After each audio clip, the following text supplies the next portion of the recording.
Hello, we are joined here today by my father, John White, and he is a keen studier of the ego. So just wanted to ask him a few questions about the ego. Hi, Dad. Hi there, Rob. How are you today? I'm fine, thanks. Good, good. So I've got 10 questions on the ego for you. I know you're a keen studier of the ego and all its characteristics, and thought it'd be really interesting to hear what you had to say. So my first question is, what is the ego? I know there's different interpretations, but what what would you say the ego is?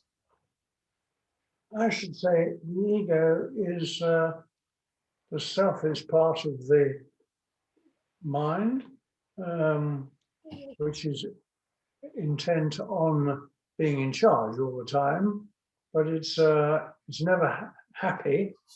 It has moments when it feels very happy, but in fact, it's actually underlying. It's very needy. It needs constant reassurance, and it very quickly gets upset if anybody or anything shows it up in anything but a brilliant light.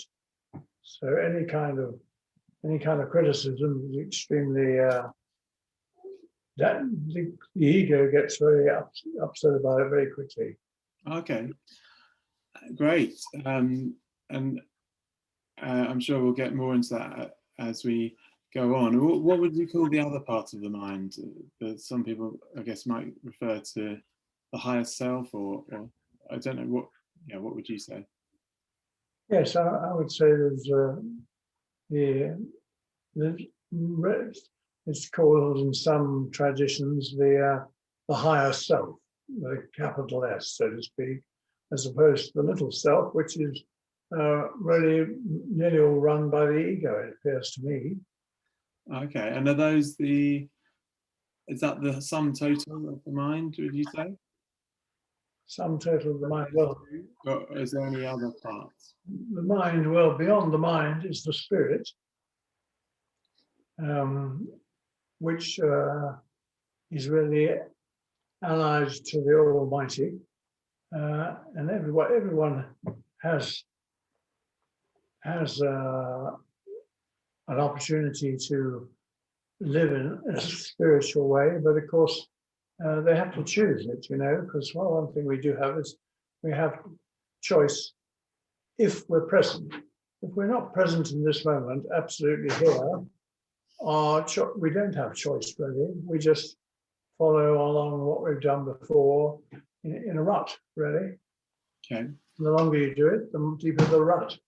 Okay. And why do we have an ego? Sorry? Why do we have an ego? Is it of any use? Why do we have one? I don't know why. I just know that we have one. Okay. And Actually, when you reflect on it, if you're going to have any choice about what you do, well, there's got to be a choice for the ego or a choice for the Almighty or the higher self or whatever you want to call it. That's the constant choice there is. And with most people, the ego seems to spend most of the time in charge, doesn't it? It's very cunning and very subtle. I remember meditating once for about 10 minutes and I couldn't quite understand. It had a funny feel about it. The pretty pictures appearing, waves and the sky and things, but it had a feeling of being very much on the ground, no lift off. And I suddenly realized that I wasn't meditating at all after about 10 minutes. I was in the grip of the ego, who was copying a spiritual practice as best it could, because it wants your attention by any manner of means. okay. And my next question was, who is aware of the ego? But I guess we may have answered that, or in a sense. So who is the seer, or who is aware? Who is aware of the ego is Well, the real you, the warm, loving, open, innocent person, which every human being is, although they may not realize it, or very often, very rarely do they actually, is he or she in charge. But that's who you really are, is spirit, the higher self, the son or daughter of God. You know, that's who you really are, in your highest place. Thank you. And where does your understanding of the ego come from? And can you recommend any good books? Well, the best, my understanding of the ego, as such as it is by observation from day to day, moment to moment. That's nothing like learning on the job, watching what you actually do and why you do it, because the seer, which is really each one of us are a seer, which is, you know, an ancient term for a wise person, SWR, is literally the one who sees it all, because everything that is going on is actually seen by the seer, who does nothing but observes everything. And that's where you'll learn more about the ego than any book or anything. Some books are very fine and they can be helpful, but it's stuff of second hand, you know. The actual, this moment now is where one can learn and grow and be aware of the ego and its tricks, and don't fall for them. Yeah, I just wanted to ask you about that and sort of how it operates and what sort of things to look out for. What sort of things to look out for? Look out for all kinds of ideas like, yes, now I'm really in a heavenly place. As soon as you claim that, the ego steps in. So just keep living in this moment and forget about the past. It's gone.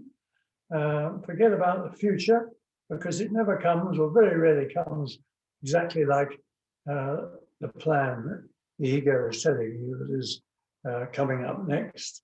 So the only place really to live happily is in this present moment, and to grow in spirit is right here now. The mind is very clever. The ego mind is very clever. It doesn't like being in the present moment at all, because it has no part to play unless it's in charge. And so it's constantly introducing things into mind to actually get your attention away from this moment, either into the past or the future, either, but the present moment is an anathema to the ego, because it doesn't really have a part to play if you are open-hearted here and just want to be innocent and happy and enjoy this moment. The more you can do that, the more you'll be free of the ego, and the more you will actually have a great experience of living. And what does the ego want? What does the ego want? The ego wants to be in charge, and be buttered up and told constantly that it's wonderful and nobody's quite as good as he is or she. Great. And when does it become, most prevalent? When does it become most prevalent? When you start getting worried about things and you don't trust the present moment. You start listening to ego ideas in the mind which take you away from this present moment, so that you don't experience this moment. You're somewhere else, actually. You're in the grip of ego. He's very clever, very subtle and clever. You've got to be really sharp to observe his activities, which are going on nearly all the time with nearly everybody. And how? Yeah, leads into my 9th question of 10. How prevalent is it? So it's sort of always there, is it? Sorry, what was that last thing? You'd say it's always there. Sort of, Well, it's always hanging in the wings, so to speak, ready to jump in and take control the moment you move out of this moment now. You know, it's a very good training to just be here. If somebody's talking, listen to what they're saying. You're talking, listen to what you're saying. Maybe a surprise. Yeah. And so what would your best advice be to minimize the negativity of the ego and maximize your true self? To begin to realize how powerful the ego is and how much it shapes one's life. And to practice meditation is very helpful because you're really learning to attend to this moment with a mantra or whatever kind of meditation you want to take up, because it's good practice at just being present and enjoying this moment, going with the flow. Brilliant. Brilliant. Thank you, Dad. That's a great insight on the ego, and I think a really useful way to characterize it and look at it, because there's not much written about the characteristics of the ego in that way. And I know from your learnings over the years, you've spent a lot of time understanding how the mind works. So it's brilliant to hear. Thank you. You see, if you really learned, it's very simple, not necessarily at all easy sometimes, but the more you can actually live in this moment and face up to this moment, whether it's you think it's a nice moment or a bad moment, the more you can face up to it and not judge it. Don't judge it, just it is as it is, and accept that. The happier you will be, and the more stable and the more centered and not being blown away with the crowd. Brilliant. Yeah, sounds great. Great life advice. Thank you very much, Dad. I will stop the recording now and